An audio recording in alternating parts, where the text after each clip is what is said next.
tell us an incredible story, like a male, patient or client that basically adopted the neuroplasticity and neurogenesis and the PNI, and it just blew you away. And then possibly a story of a female, just so that the listeners can hear something incredible, because for a lot of people that are neurosurgeons, this is like, it's a step, half a step for you, but it's kilometers for others, Sure. and they're not willing to go down that road. Yeah. So give us 2 stories for the listeners.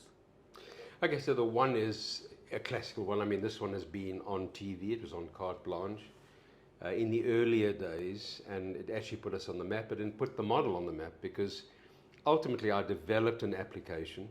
It can be a very complicated subject, and unless you have an application to package everything and to create a platform which the patient can understand and lock into, and that we can use to work between us, because otherwise it becomes a very esoteric, abstract concept. So we needed a very, very workable platform, which I developed in the early 90s, which became known as the triangles model.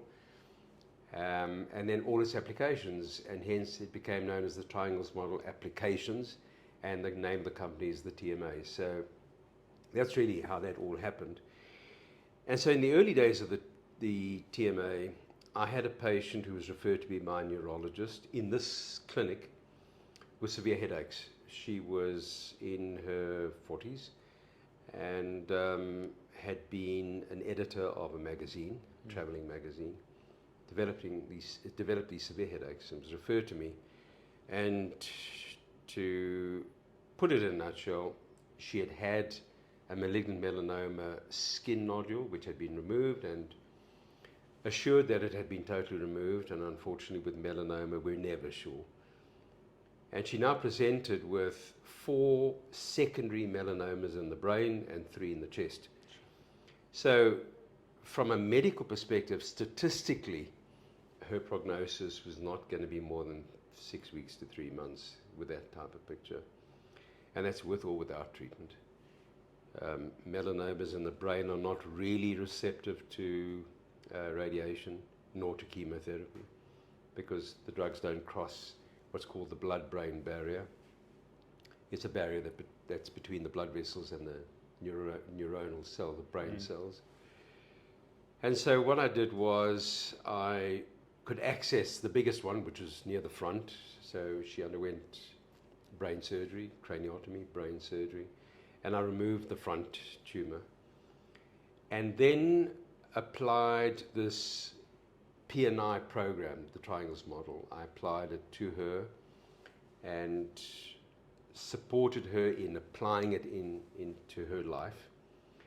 And it is a pretty comprehensive application. Today, it's many years down the line. It's a very sophisticated program. It's supported by academics with 3 master's degrees behind it. It's been seriously fleshed out with all the neuroscience applicable to it, as well as the immunology, the neuroimmunology that goes with it. So it's a very sophisticated program today. In those days, it was the earlier pioneering days. We're talking about the late 90s, late 1990s. But she applied everything, and I supported her. And while we went through this process, I would rescan her every 2 or 3 months. And with each subsequent scan, the tumors were becoming smaller and smaller, as were the tumors in her chest, for which nothing was really done. She did get chemotherapy, which probably had an effect on the tumors in the chest, but definitely not the ones in the head, in the brain. And to cut a long story short, when I first saw it was February of that year. By the end of November of that year, there was no trace of tumors in her brain or in her chest. So yes, she did get chemotherapy and she did get localized radiation surgery, but radio surgery or radiation treatment. But we know that with that kind of tumor at that advanced stage, the effects of conventional treatment would have been pretty impotent, basically. But she did incredibly well. She's still going well now? No. So what happened there was every December there was a little recurrence.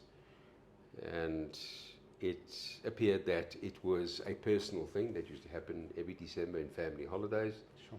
such that every January there was that phone call that she'd had another little mishap and there was a new little tumor, and we dealt with it with the ongoing application of the program. On the 1 year, I used radiosurgery, which was a highly focused beam of radiation treatment, which knocked it out. And we went for almost 3 years until she got to a point where she felt that the big thing, the thing that was really knocking her emotionally, she could not transcend. And unfortunately, she developed a recurrence almost within weeks of this mind state developing, which we call a hopeless, helpless mind state. And then this progressed, and she had a bleed in one of the tumors, which unfortunately happens in melanomas. And she asked me what I proposed that we do, and I said, look, I'm very happy to go in and drain the hemorrhage and try and remove most of that tumor, but that tumor was in what's called an eloquent area. It controlled her arm and leg and to a degree her speech.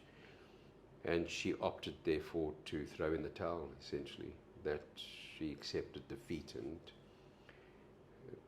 decided literally to go out gracefully. But the story told you that there was a significant sort of link between mindset and the body's ability to respond to these different sort of archetypes that you speak about? Absolutely. Well, in her particular case, the actual endorsement, the ultimate endorsement of the program of the subject of psychoneuro-immunology, or PNI, was that within days of her deciding to throw in the towel, she broke out in melanomas all over. It was almost as though the immune system was paralyzed, and she literally broke out. That was the ultimate endorsement of the subject. Wow. So, yeah. Okay. So that was a start in a male stories that people can sort of relate to. That was really good for the program. Okay. So, on the one hand, I will tell you about a great success, and at the same time, I'll tell you about a failure, because I've had more failures than successes, unfortunately. But the successes have been absolutely dramatic. So this is a particular patient, was in early 40s, who was referred to me literally because no one else could cure him anymore, and he was literally sent to me either as a last resort or to prepare him for his death, essentially. And what he had was he had original bowel cancer. Tumors had spread to his liver. He had multiple secondary tumors in the liver. They had tried everything. They had tried chemotherapy, radiation treatment. They'd even tried freezing individual tumors in his liver with no real success. And he was referred here as a last resort. And I went through the whole program with him, and he was one of those who just took to the program, found absolute receptivity with him. And my problem is I just don't have time to do all the follow-ups that I should on all the patients. And I did a big session, about 2 to 3 hour session with him about the program and how to apply the program, and then lost him to follow-up and never knew what happened. And about 4 years later, my receptionist told me that there's a patient here that just wants to say hello. He doesn't have an appointment. He's not really here to see me. He just wanted to say hi. And I said, yeah, sure.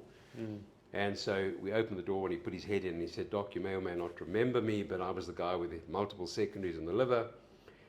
I just want to tell you that I applied your program not only to myself, but to my family and to my business. In fact, created my new business based on the principles, because this particular program has an application to personal, clinical, and to the corporate environment. And he had actually applied it to all 3 areas.